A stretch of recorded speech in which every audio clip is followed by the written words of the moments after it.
hi to Periscope.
Let me know if there's a question so that I can relate it to Veronica, or you let her know if I'm not there. Okay.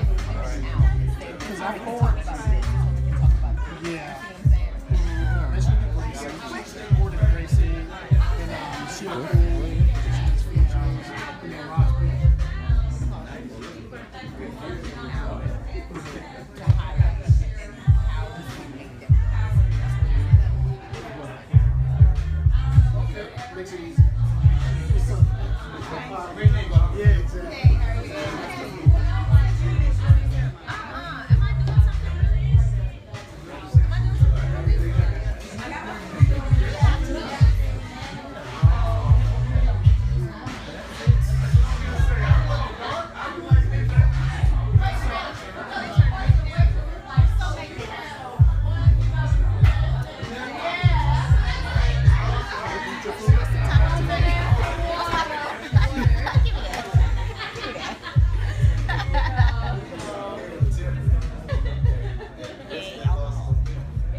Welcome you all to Chronicles.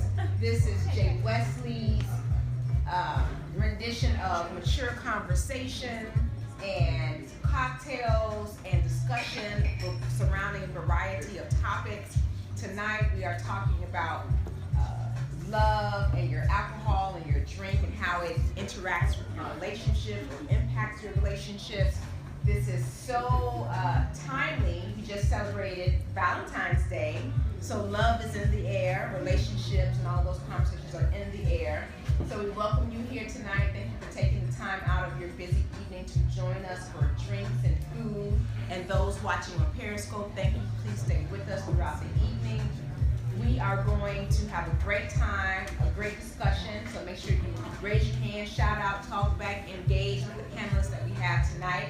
I am going to bring up our host for the evening, our hostess, our lovely hostess, my friend, my soror, Miss Veronica Waters from Kids 104.1.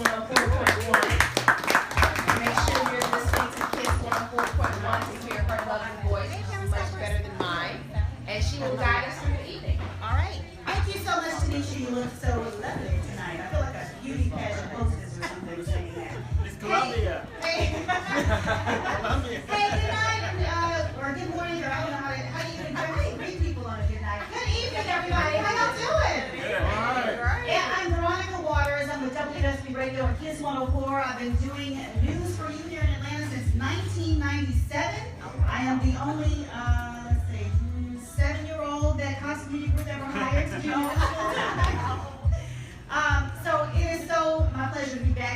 QE Lounge for another edition of the Cocktail Chronicles After Dark. I love these conversations because it's so much fun to just sit around. It reminds me of like a big cocktail party, sort of being at home. It's not conversations with Chloe or cocktails with Chloe, but it's cocktails with Jay Wesley and talking about his passion. Cocktail Chronicles, all great things about booze, and we get to sip a couple of drinks and have some great and honest and adult conversation. So I want to say, give yourselves a round of applause and give Jay a round of applause. We have an amazing panel here today. Tanisha was talking about the timeliness of this Valentine's Day has just gone by. And the topic, as you know, is how does alcohol impact our relationship? So this all-star panel, look at these beautiful folks here tonight, is going to talk, I think it's going to be some real talk, right? Right, ladies and gentlemen? Some real talk about alcohol and relationships. So I'm going to start here to my far right, Dr. Erin Turco. Scoot on over here because I don't have more than one mic here. Dr. Erin Turco, who is known as Black America's Love Doctor. And when I first met Dr. Turco, I said, what exactly does that mean? Tell us about that. I'm a doctor of love. That's what it means. Basically what it means is I help married couples, I help people who are dating, people who are engaged, and people who haven't found anyone. I help people if their relationship is on the verge of divorce, or if they're really lonely and they're trying to find someone. Anything that has to do with marriage and relationships. That's what I do as a full-time private practice here in Atlanta. Okay. All right, thank you, Dr. Turco. So we're going to go down here. We have another a so-called relationship strategist with Stephen Thurston is his name. And once again, I had to say, what exactly is a relationship strategist? So, Stephen, tell us about that. Sure. And so I simply give strategies for people to have healthy and whole relationships. I pastored a church for about 10 years, and so I have a lot of experience. A lot of my demographics was between the age of 19 and 40. And so I help single people, married people. They came to me, I figured out the answers, I learned through helping them. And so I've been able to share that information over the years to help people in their relationships. Okay, that sounds fantastic. And then right here in the middle, we have this amazingly gorgeous newlywed couple, Nicole and Nadia Jones. And tell us a little bit about are you still in that newlywed glow, y'all? So it's been a little more than a year, and I'm sure that you all have a little bit of expertise about love and relationships, and the little expertise y'all can share with us. Tell us a little bit about how you met and knew he was the one. We met in college, and so we actually started dating in 2004. So we met 2004. 2004. And, we were both athletes in college, so we really met in the gym. And, we just kind of know. Oh, she was checking you out in the gym, huh? She's the smart one, though. We can see what you're working with. Okay.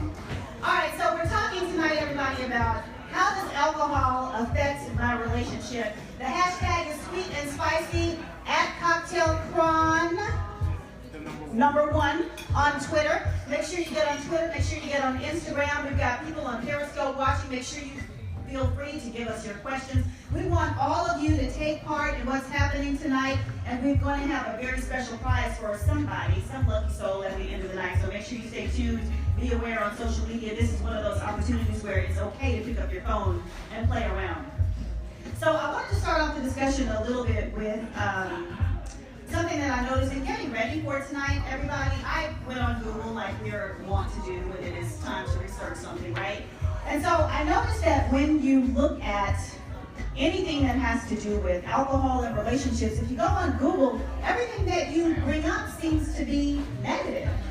Alcohol and relationships doesn't bring up a lot of stuff that looks very positive. So I wanted to start off by asking you, Stevie, is it possible that alcohol can ever have a positive impact on a relationship, or when we talk about alcohol and relationships, does that simply mean that somebody is drinking their relationship to death? I think that it can have a positive impact. It all relates and revolves around boundaries and having boundaries in the relationship. Both of the individuals understanding how they come into the relationship, how each other views alcohol, Normally, from the research that I look at, if both individuals consume at equal level, it's a positive thing. You get into negative issues when one drinks and one doesn't, or one drinks a whole lot, another one just drinks a little bit. So it can have a positive impact. It can be used to edify the relationship and take things to another level in some instances. So it doesn't have to be all bad. You have fun with it. Why don't you, let's pass this microphone down here to Dr. Turco. I'm curious to know what you've seen in your practice when couples come to you talking about alcohol. Is it always a bad thing? Usually when they come to me, they are having problems, and when it's about alcohol, it usually is a bad thing because people tend to. The great thing about alcohol, let's start with positive with alcohol. Okay? The great thing about alcohol is it provides liquid courage. Okay, and so you're more likely to want to introduce yourself, get to know someone. So it helps people. It's like social grease. It helps people to have relationships. It helps people to break down barriers. It takes away our inhibitions. We feel more comfortable. People will actually have better success meeting people, being intimate with people when they come together. After about 1 or 2, 3 drinks is good when you're out with somebody consuming alcohol. The problem is if it becomes, now the downside is if you start drinking more than that, and if in your relationship you start becoming an alcoholic, then usually by the time you come to see me, the alcohol is taken over and you lost faith in the relationship. Is alcohol in a relationship, when it gets to that point, the kiss of death? Is it always the kiss of death? No, it's not always the kiss of death. We need 2 things. Sometimes people will drink to what we call self-medicate. They have other issues going on. They're just trying to anesthetize themselves from feeling the issues rather than dealing with it. So what they need to do is come to counseling, personal counseling. If it's a problem in the relationship, get some couples counseling, relationship counseling, or you might just have an addiction. So there's different types of counseling that you might want to definitely pursue. Okay, all right. So once you know better, you do better, right? Once you know better, you do better. So I want to go back to something that Dr. Chapeau talked about, which was that liquid courage. And I really am wanting to get into the newlyweds business here a little bit. So I'm going to ask Em and Nadia, which one of you was using liquid courage on your first or second or third dates? You would answer that one? Either one of us did. I know for me, I'm not a drinker. It's the ginger ale that I have. So I know I don't need it. I never have. So. Yeah, well, for me, I use liquid courage differently. We love to host events to our home. So we provide liquid courage for our attendees. Okay. And the type of events that we do, nice intimate gatherings, and folks like to come to our event because the type of alcohol we provide is normally the type that you can't necessarily get domestically, or we have some things that domestically is you may taste something like, oh wow, what's that? Where do you get that from? Like, we can find it somewhere. So we just like to create an experience, and then of course the liquid courage is setting for those that are single or looking for opportunities. A little matchmaking may go on there as well. It's kind of fun. Right. Yeah. That white Hennessy and stuff like that. Those organic bottles that Jay used to have in Midtown, right? At Jay's little spot. So, how often do you find that these parties get out of hand when folks get a little too much to drink, Nadia and him? Well, that part's kind of funny. We always encourage everyone to drink responsibly. But if normally we have a live DJ and good food, and that kind of helps absorb the alcohol, and I don't think we've had it to go down too crazy. What would you say about it? No, I mean, I think, the biggest part, especially when you're the one responsible for an event, you got to make sure you have those checks and balances in place. And so when you begin to see somebody, consuming a little too much, we kind of whisk them away and help them get themselves together, whether it's us or whether it's somebody else who's kind of being that wingman, because you ultimately want everybody to be safe and to come back, and party with you again. So there's always that responsibility, there to make sure everybody's good. And even if they don't remember the next day, they're taken care of, and we don't allow them to go home with anybody that they didn't come with, crazy stuff like that. Because they're our friends. If we're inviting you into our home, we want you to have a good experience when you come in and when you're going, and to be safe. So. add something. Yeah, of course. Now, when we're not doing the couple thing, there's just the fellas over there. If you can't hold your alcohol, that's on you. If you pass out and go to sleep, you may make that big screen. You know what I mean? All right, so I just want to remind everybody tonight that speaking of great drinks, BQE is giving us some amazing $5 drink specials. We've got Long Island iced teas for $5, and we've got another special drink for $5. Jay, what's that amazing special drink that we've got? Margarita in Long Island. Margaritas and Long Islands for $5, so make sure that you tip your server. Marlon has been treating us extremely well over here. And the food food is looking really, really good. I'm taking some home with me. I want to stay with the newlyweds a little bit because I'm interested, something that you said was really compelling, Nadia. You said that you're not much of a drinker, and you do imbibe from time to time. So have you had to negotiate when it's okay to drink, or how it's okay to drink, or how do you handle that when one spouse drinks a little more than the other, or one doesn't drink at all? I think, with all things we have, it's a balance. I mean, we can both go out to a lounge and both of us go to the bar and order water. You know what I mean? So it's just really what type of event, it is. If it's a wedding, we might have champagne. If it's, baby being, something like that. So it's more occasional, type of thing. And that kind of creates the balance for us, more or less than him just drinking all the time and me maybe having a glass of wine or not. So it's really situational like that. Yeah, we're not trying to call you a lush or anything. Hey, no, this is quite all right. I have a high tolerance, so it takes a lot for me to get lit. But I don't go out and drink frequently. But I do love going out with friends and celebrating them if there's an achievement of somebody's birthday or something like that. I'll try to get first round. And just, I kind of get drunk off more of the experience, actually, versus than the actual alcohol consumption. Okay. All right. So, Steve, let's talk a little bit about alcohol and how that plays into the dynamics of relationships, whether they are new or whether they are old. I think if we are honest, some of us, ladies and gentlemen, might start feeling a little more risque once we have a couple of glasses of wine, once the bubbly starts going to our heads, and vodka tonics or whatever it is, those mojitos and stuff, we start getting a little, feeling some type of way, Tell me a little bit about those triggers that alcohol can bring up. Sure. So I think it opens people up, of course, to trying new things, experimenting. I saw something on a video on a movie, let me try this. But the key to that is, again, going back to boundaries and negotiating those things with your partner, making sure that person is comfortable. Because an internal net of no will always nullify an external yes. And so you want to make sure that that other person is totally comfortable with where you're trying to get them to go. Because you don't want to build resentment. You don't want the next morning there'll be some charges filed against you.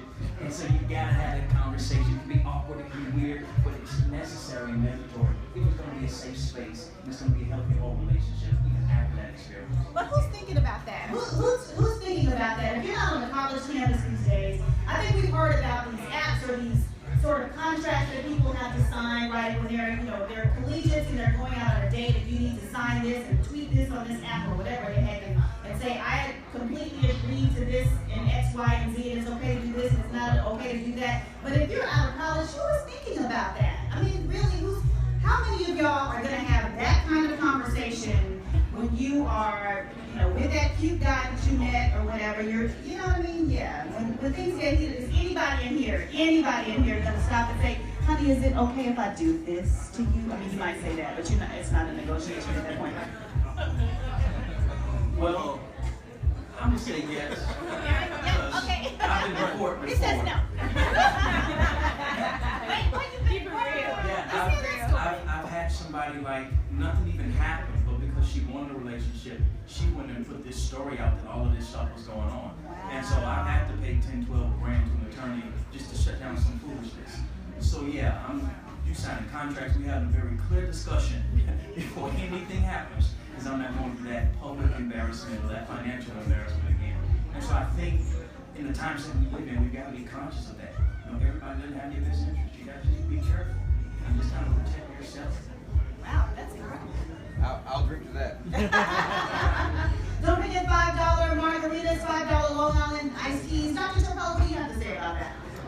I'm in total great agreement with what you're saying here. You know, it's a sad thing that we've gotten to the point now where people are pulling out contracts and the idea, but that's the type of world we've created. We're very litigious. We want to just protect ourselves and there's fear.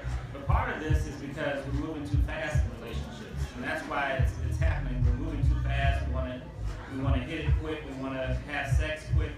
And when you do that, you're really going down the road too fast. The best way to do that is actually get to know people first. Take your time to get to know people as a whole person, so you'll know, is this somebody I can trust to have an intimate relationship with? And then get to know each other, talk about, sex, be romantic, push the boundaries a little bit, don't drink too much, talk about alcohol. Get to know people before you start becoming physically intimate with people. All right. Are there any questions from Periscope? Any questions from the audience? Okay, my new buddy Eric has something special to say. Let's hear.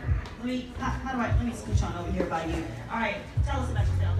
Thank you, sweetheart. My name is Eric Leach. I'm an author, and I'm an author of a new book coming out called I Am Zodiac. It's an astrology book.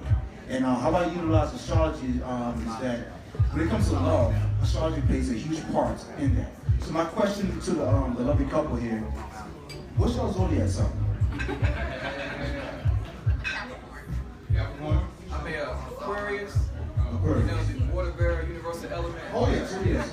Listen to it, you have everything, okay. And my lady right here, she's a very hard worker. Okay, Capricorn and Aquarius. All right, cool. So as an astrologer, I utilize, one zodiac sign, and I tell them about themselves and how they can accomplish their relationships, etc., etc.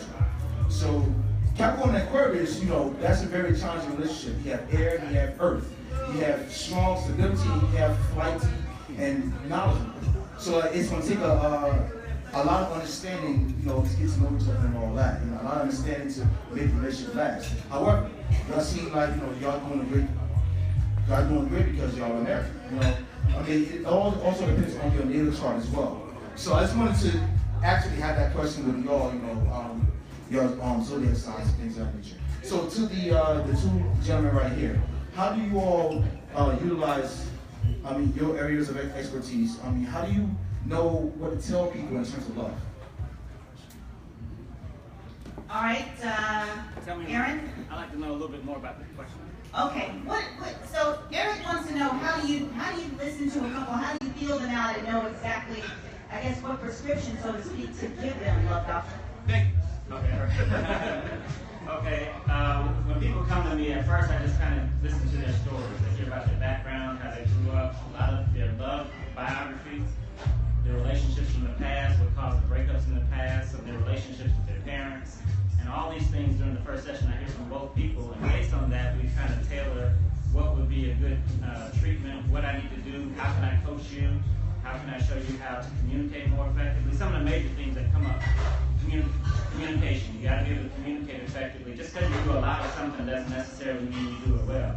You tell me, I don't have any problem communicating. I'll tell you, I said, okay, yeah, you got communication. Or we'll also talk about some other things, trust, infidelity. I help a lot of people with infidelity and these types of issues. How to build that trust up, how to relax in your relationship. We also talk about how to be more loving in your relationship. Not the fluttery feeling in your heart makes you, say, oh yeah, that's my babe. Nothing like that. Love as a verb. What do you do for each other? Mutual need satisfaction. How do you care for each other? And also show people how to be committed, how to be married, and how to put your relationship as the highest priority. And so these are the types of things that tend to come up, the major things that tend to come up that I help people the most with. I would tend to think that, how many couples would you estimate that you've seen over the past? You've been doing this since the year 2000, I think, is that right? Yeah. So in 16 years, how many thousands of couples maybe have you? It's been thousands, I don't know. Thousands of couples. It's got to be, and that has to be incredible for you to have achieved so much. You have so many degrees behind your name. You've done radio, you've done television. You've been sort of out there a lot. And I think it seems like you would be the one to give us like really good advice. Maybe I'll come out to my fiance and I'll come see you. Yes, we got a question back here in the back, but I am curious to. Oh my God, it's hard. 50% off. That's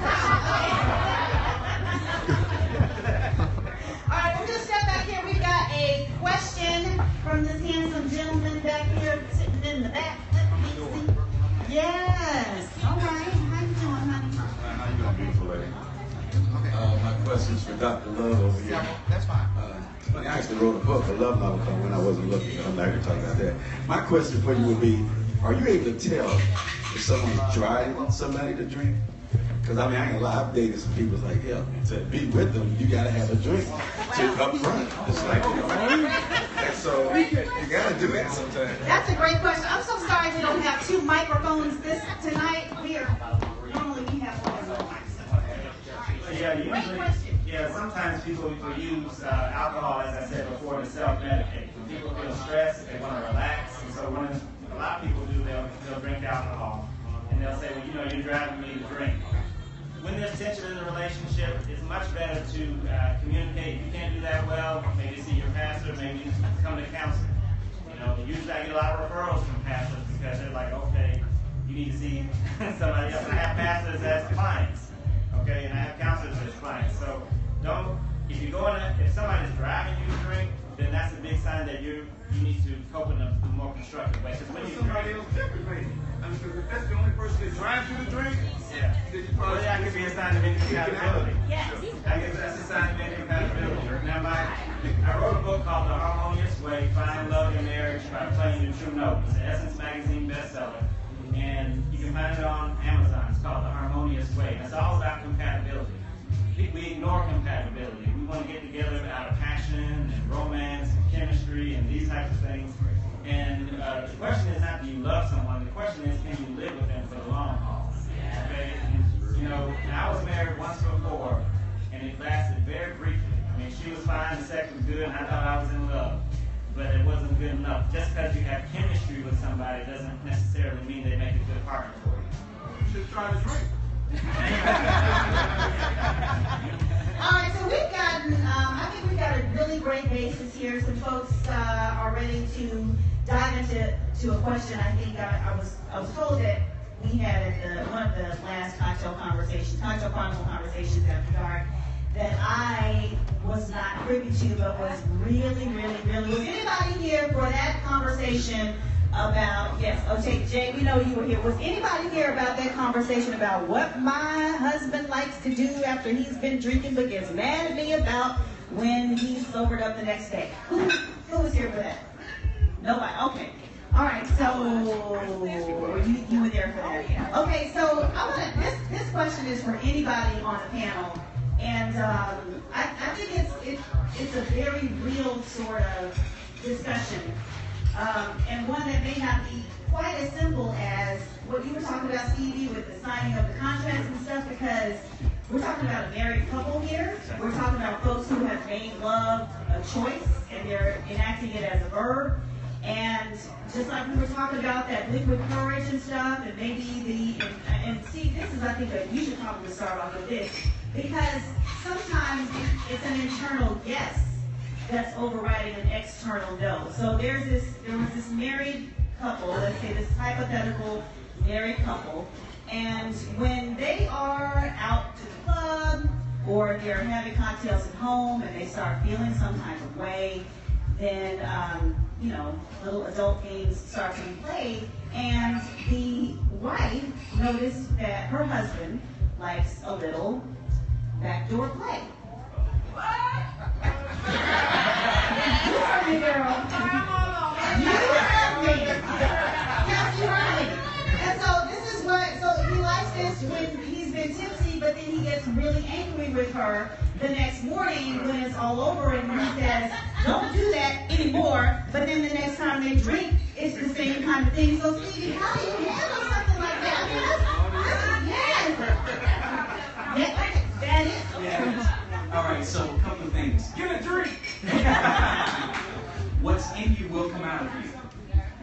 And you cannot consistently behave in a way that's consistent with who you really are. And so sometimes that liquid courage does allow who you really are to come out.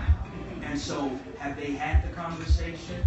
Like an in-depth conversation, not no angry the next morning, I'm mad, don't do that again. But has she probed? Why was it that you enjoyed it? I think she did probe.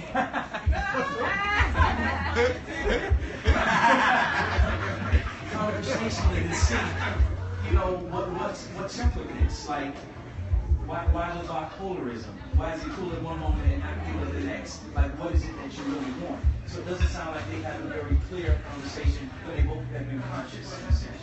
Oh, we do understand that alcohol is a drug. It does have the ability to alter your mindset. And so there needs to be a clear conversation when people are sober. No?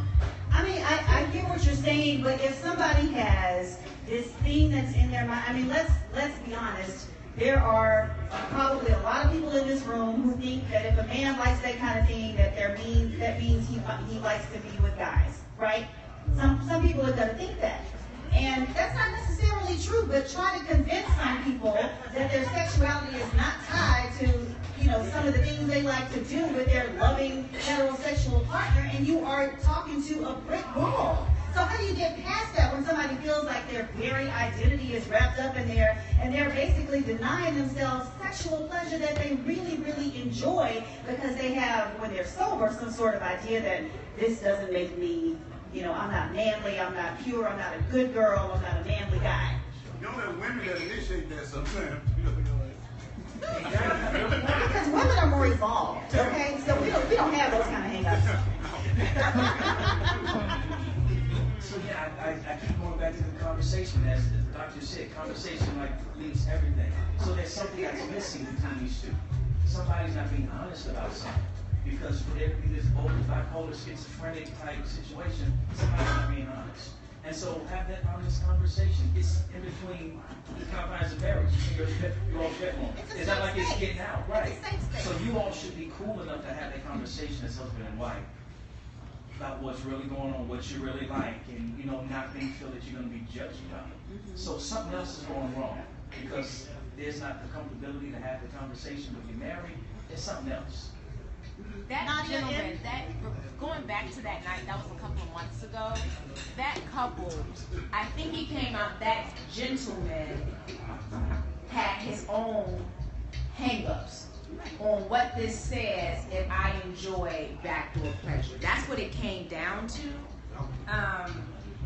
And I think what we were trying to get out was, regardless of gender or sexes, if something feels good, it feels good, no matter what the gender or what the sex is. But I think that was the hang-up of what was going on, where he may have been afraid to admit that that was pleasurable to him, right? In fear of saying, because he's got this hang-up. Because we attach, our society attaches certain feelings to certain genders or whatever, and that shouldn't be the case. The case is, if a certain touch makes me feel good, whether I'm male or female, whether a male or female is doing it to me, it just does.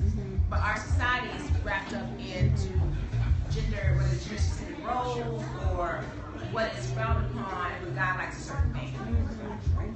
All right. In that particular situation that we're talking about, it was the man who was upset the next morning, and then she's saying, well, he enjoyed it the night before, he enjoys all the time when he's got alcohol. So what was the hang-up and that he would be so angry the next day? So that's why I was wondering if it was him that wanted to do that opposed to her. She wanted to do it, but he never stopped. He liked it. He liked it. And so the other perspective to that, Tanisha Bell, my sponsor with it's a commercial break of Perfect Pitch Media Group. She manages PR.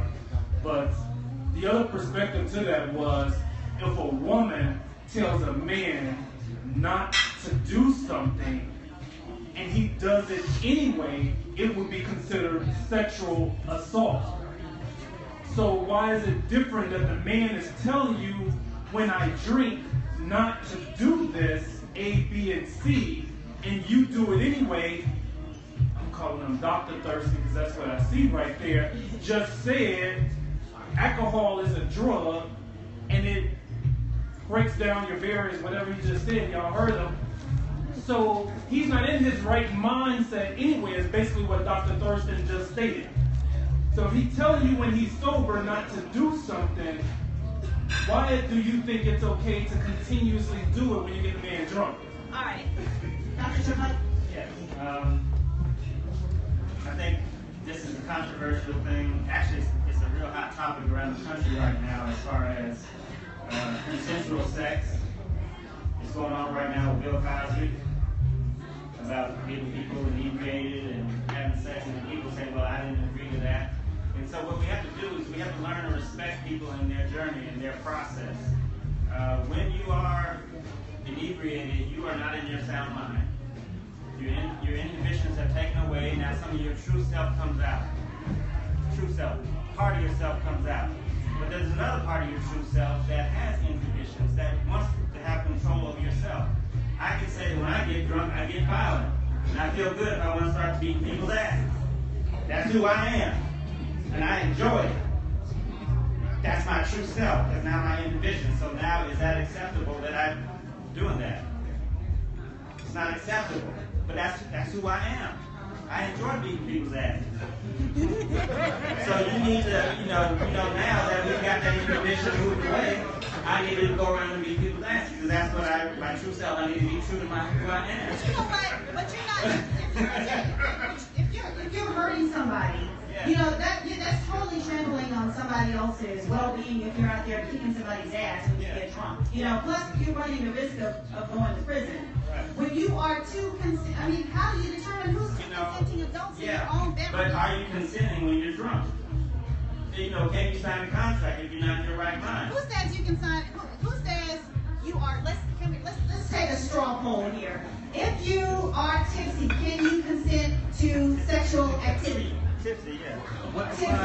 How do you define that's subjective? I'm a lightweight, so probably like when they have drinks, we're going to be kind of feeling. Bill Cosby would say yes. I don't know. That's a tough question. Are we really in a place where we have to sign contracts because we want to get it on with somebody just because somebody had a drink? I don't know. Well, yeah, it's again.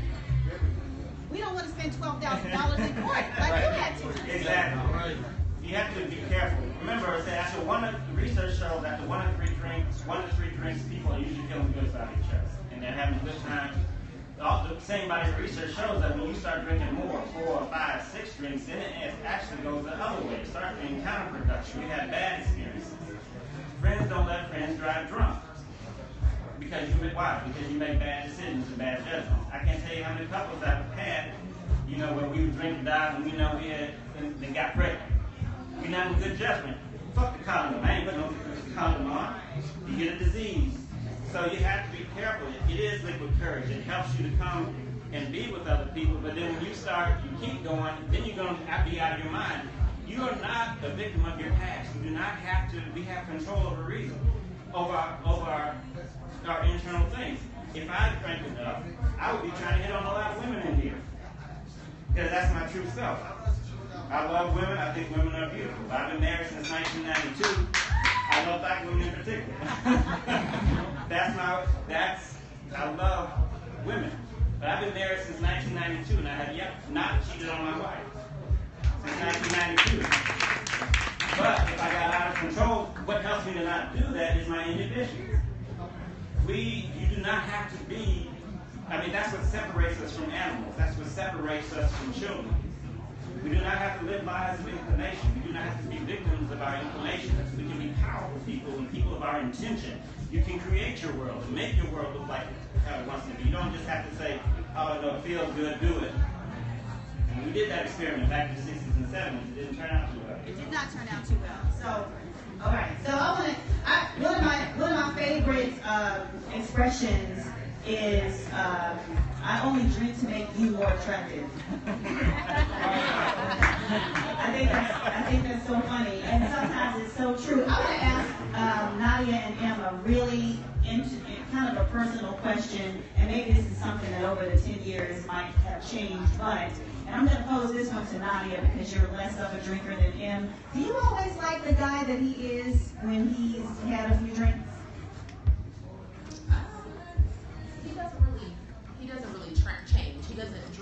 like he would drink around me like he does when he's with his brothers or, you know, something like that. So there's a balance, you know?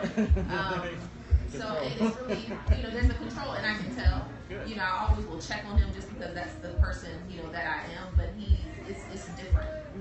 So he balances that. But no, so when he's been out with the frat and he comes home, can you say that the sex is better, or he's more loving or affectionate, he holds you, he wants to be underneath you, something that you might actually enjoy, where you might say, shit, go have another motherfucking drink, go drink every fucking weekend.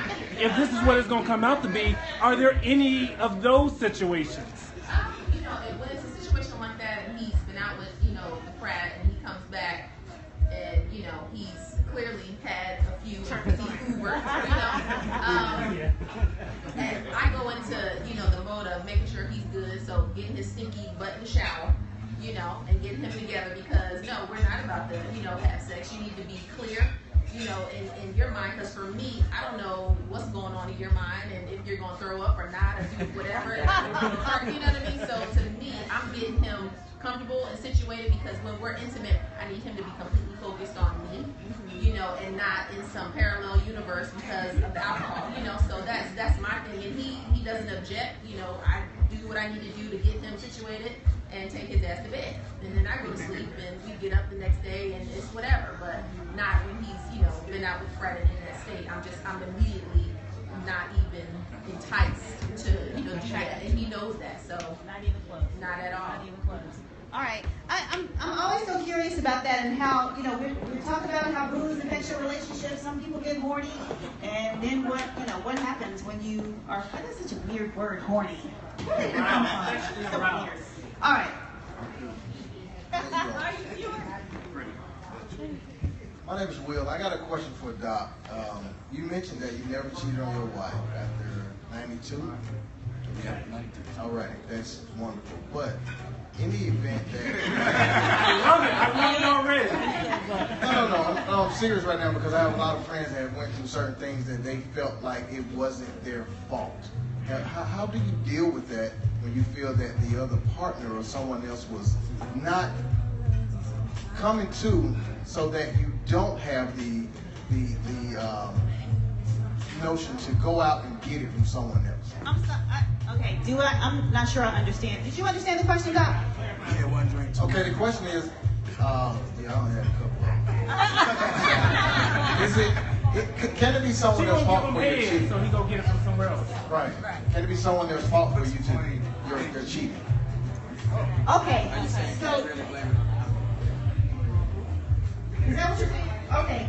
So if somebody is not getting what they want at home sexually, and they go out to the club, and there's some girl who's like, you know, I got you, boo, come on over here. Right? That's what you're asking. Are you saying, is it okay? Well, what's your question? Whose fault is it? It's the cheater's fault. No. I get it. No. Yes. No. So here's a true story. And my frat brother was here last week, so I'm glad he's not here coming to tell his business.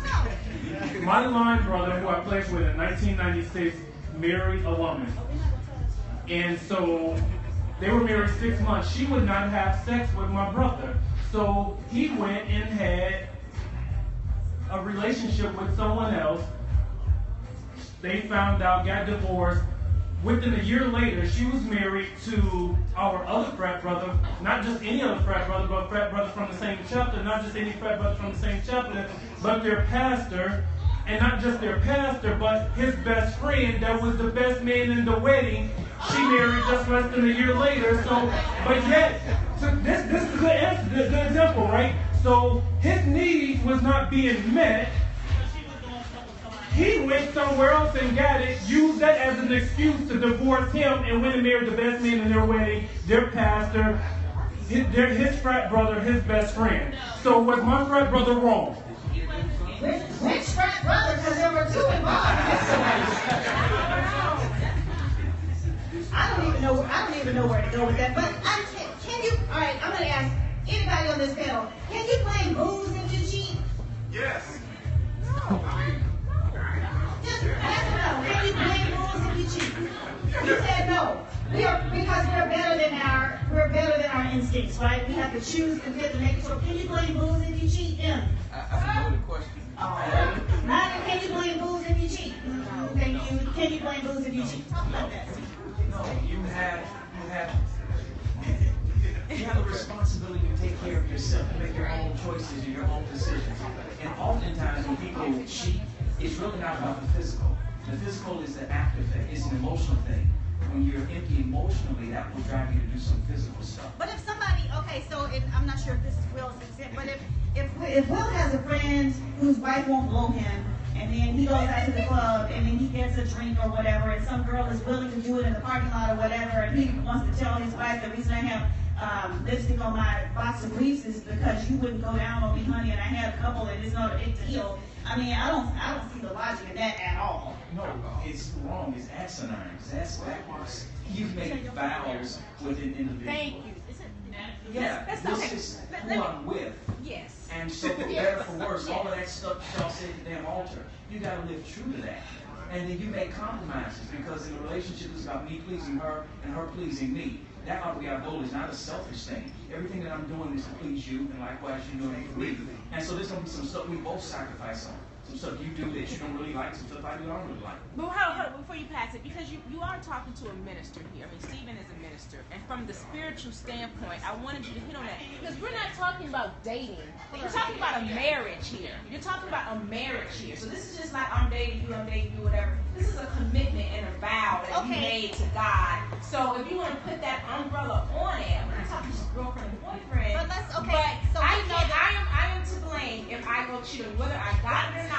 It is I am to blame, and I have to be accountable for my actions, not the alcohol. Do people get a pass? Do people get a pass? And if it's not, are your cheating friends married? Well, I'm sorry. So all the cheaters that you know are married.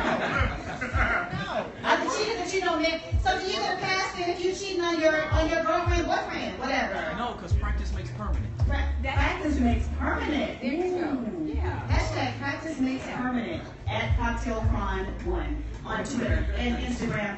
Em, you look like you had something you really wanted to talk about. All right. I was the only one who said that was a loaded question. And it's a loaded question from my perspective because, like, what if you go out with someone you trust and then they do something to you to drink and then something happens?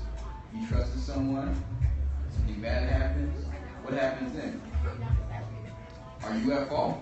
Is it the alcohol? Is it the friend? Any answers from the audience? No, it's not your friend. Oh, it's not? Yeah, no, it's not. Okay, so can you guys see why I said that's a loaded question? But for the record, I do know somebody that happened to. Who was married and went out, but it went out with a coworker, right? You know, just like happy hour. It went out with a coworker, you know, happy hour, and it was a bunch of people, right? And both of them were married, and that happened, you know. And her husband divorced her because he did not believe that it happened. And eventually, you know, she was able to plead her case and took him to court, and it didn't matter. Her husband didn't care because to him, she was, you know, damaged goods, so to speak. So I mean, it was unfortunate, but yeah. Loaded question. Yeah, well, yeah, all things considered, I guess it was at that, wasn't it? All right, so I think this has been an awesome discussion. Any more questions from anybody in the audience? Anybody on Periscope? Questions on Twitter? Anybody have Will? Okay, we're going back to Will. Lord. Okay. Let me see what you got. Don't be defending these cheaters now. I'm not defending the cheaters, but I do understand. I worked at sit down for a second. But, wait. Yeah, this is my wife. We got married in '99. Slide over there. No, but I worked with a young lady. She stated to me that it was half her fault why her man cheated. Half her fault. Half her fault. That's why I asked the question. Then I had my friends on the other side that said that, hey man, I don't know what to do. This is hard for me. This young lady was white. You guys can't say that it was your fault because someone cheated on you. You can't do it.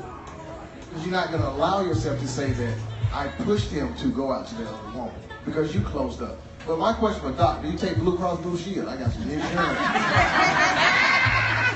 Because we need some love. What's your sign? I'm gonna go out on a limb here, and I think it's a pretty short limb actually, because I think that it doesn't matter what color you are, if you are mature, if you're present in a relationship, and if you are taking part in that, if you're a full partner in that relationship, you can say what you did wrong. You can say that, maybe I should have done better. I know a couple of color, and the woman was the one who was about to step out on the relationship. And when her husband found out, he looked at himself and said, you know what, I know I haven't been giving you what I need. Let me step up to the plate because I almost lost the best thing that ever happened to me. And I want to say, shout out to Shonda of ABS Skin. She has an amazing salon. And tonight, to wrap up cocktail conversations here, Shonda is giving everybody, well, not giving everybody, sorry girl, she's giving us a $50 gift card to her salon. Tell us a little bit about, give her a round of applause. And let's hear from you. Tell us a little bit about ABS Skin and Wellness. Hello everyone, my name is Shonda Kitchens and I'm co-owner of ASB Skin and Wellness Boutique in West Midtown. And we are what it says, a Skin and Wellness Boutique. So we service everything in the skin and wellness industry, everything basically except hair. So your facials, your skincare, your full body waxing, massage, manicure, pedicure, inch loss treatments. You can come have a spa day with your spouse, with your girlfriends, by yourself. We retail products. It is a nice, chic boutique located West Midtown off 10th and Howell Mill. We're a very small boutique, intimate, very customer service, licensed professionals, and we're here to service you. That's fantastic. All right, so the way that you get your hands on this lovely $50 gift certificate to ABS Skin and Wellness is that Jay will be coming around with a little plate, and you have got to put your business cards on the plate. You can't be, well, you can, I guess you got to be present to win. Don't go anywhere. Put your business card on the plate. You might be the lucky winner. Thank you so much, Shonda, for contributing. Do y'all have alcohol at ABS Skin and Wellness? Yes, we do serve wine. There is wine to be served, so it sounds like a really good time to me. Anybody else got a question from the audience? Anyone, any questions about alcohol affecting our relationships? I think it's been a good panel. Would you guys agree? Yeah. Did anybody learn anything tonight? Number one, get a contract. Any final thoughts from anybody on the panel? Let's just go down. We'll pass the microphone down. Dr. Love Doctor. I told him, I know about Dr. Feelgood. I didn't know about the Love Doctor. Final thoughts. Just remember, alcohol can be a good thing as far as getting your courage up to approach and have conversations with people. And also remember, 1 to 3 drinks. Just my rule of thumb when I tell people it's just like driving. 1 to 3 drinks, then you probably could drive home. You start having more than that, then your judgment is going to be impaired, not just in driving, but in other things that you do, especially when you relate to people on a relationship and definitely sexual level. All right. Just keep that in mind. All right, thank you. Em? 2 points. Number 1, man, hey, this music is jamming. I was getting up here rocking, so shout out for the great music. Second point is that we're pretty newlyweds. Saturday made 14 months exactly. Woo-hoo! 12, 13, 14, 24 But one thing that I've learned is, one thing I want to share with the audience is that when you do, jump that room and say your vows and all that, you know who you married. You know who you married. So don't be acting like you don't know what you got yourself into and who you actually married, but use that lifetime that you have to work it out and make it work. But also be mindful that the expectations that you all set for each other, for you to be constantly making efforts to make those improvements so you don't get succumbed by the alcohol. Just something that we've learned over time is just really spending time getting to know, the person that you're thinking about taking it to that next level. We got a lot of side eyes and why y'all wasting each other's time and all sorts of kind of stuff. But for us, we were truly wanting to get to know who this person was, so we could truly say, all right, I know that I can wake up next to him or her every day and I'm good. That don't mean I like him every day, But, you know, we work it out and you work through it. You know, you don't just give up and say, oh, you know what, I'm good. You know, but you have to experience those seasons. For us, we wanted to be able to experience those seasons with one another because people cope different, you know, and you want to experience, unfortunately, death, you know, birth, weddings, you know, all those different seasons that people go through, graduations, job loss. Like, we've experienced all of that. You know, been in and out of court for different family stuff. I mean, and I'm not saying that that's what it takes, but for us, that's what we need. So you just have to figure out what those things are that you need. And for us, it was going through those seasons, doing a project. And you can't paint a room with somebody without getting ready to pull each other's hair out. You might need to spend a little more time. You know, it's little things like that that we take for granted because we get so focused on wanting to plan a wedding and the party, but nobody focuses on the marriage. You know, and so just really keep that in mind. And it's not going to be perfect. It's not supposed to be, but that's life. You know, most people spend Valentine's Day, at dinner, all this other kind of stuff. You know what we did for Valentine's Day? Our house flooded. You know, pipe burst. So we spent Valentine's Day with each other in a soggy house with fans, you know, going everywhere and the dog looking at us crazy. But it was good. We were good. You know, and we went and saw Alvin Ailey afterwards, but it's the little things. You gotta laugh at that stuff because that's life. You know, the best made plans don't always work out that way, but at the end, we have a lifetime to do stuff, and you just have to be okay with that, but really spend that time getting to know your partner. That's why she's my wife, y'all. The smart one. Especially for those who aren't married. Every impulse, thought, feeling, desire doesn't have to be acted on. Just consider and count the consequences and the cost of every decision and action that you take. All right. All right, everybody, let's get another round of applause for this amazing panel. Thank you guys. This was so fantastic. It is fun. It is live. It is mature. It is after dark. It is Cocktail Chronicles. Thank you, everybody. I'm Veronica Waters, your host of WSB Radio at KISS 104. Thanks for coming out. One of you is going to go home with a $50 gift card. Who's going to do? Let's have Tanisha, my lovely soror and sponsor of this event. Come on up here, Tanisha. And let's get Jay come up here with that ice bucket. And let's see who's going to be the lucky winner. Yes. All right, if you all are interested in coming to see me, if you have issues with your relationship, your marriage, you can check out my website. It's blacklovedoctor.com. Okay? Doctor is spelled out. Again, that's blacklovedoctor.com. All right. Anybody else want to put a shout out? Instagram, Twitter, Nadia, Steven? I just want to give a shout out to my wife. She's so awesome.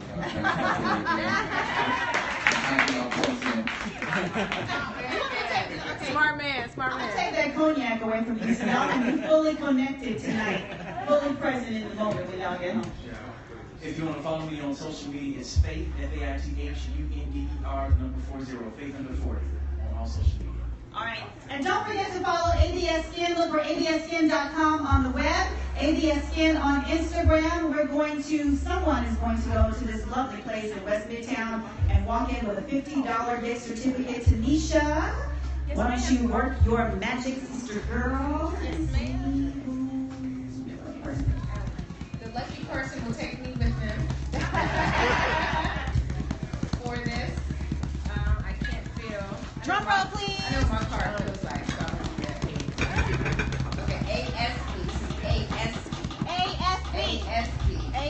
Skin. And ASB is going to Michael Jenkins Graphics in Atlanta. All right. Congratulations, Michael. Mike, just so you know, Mike does our printing for Cocktail Chronicles. He does all of your printing needs. I just put an order in today for something that I need and I paid for, so he tells me I can pick it up on Friday. So if you have any graphic needs or printing needs, make sure you see Mike for that. And also make sure you're following Cocktail Chronicles online as well at Cocktail Chron, CHRON1, the number 1. And bring a friend. Tell a friend, bring a friend. This was a nice, quaint, intimate conversation. Adult, you know, it's quick. We get in, we get out, we get you back home. So make sure you tell people, spread the word, bring somebody next month in March. It'll be March 15th. It is going to be writer's block. We have some authors in the room, right, including myself, some writers in the room. So how does alcohol help you when you have writer's block or helping you to get your creativity going? flowing. So that'd be a great conversation for professors, writers, journalists, right? Eric here from the AJC. we can't. Yeah. So make sure you join us March 15th. Bring a friend. We'll have more things to raffle, great conversation, and more great panelists. Okay? Thank you all. Make sure you network and enjoy your night.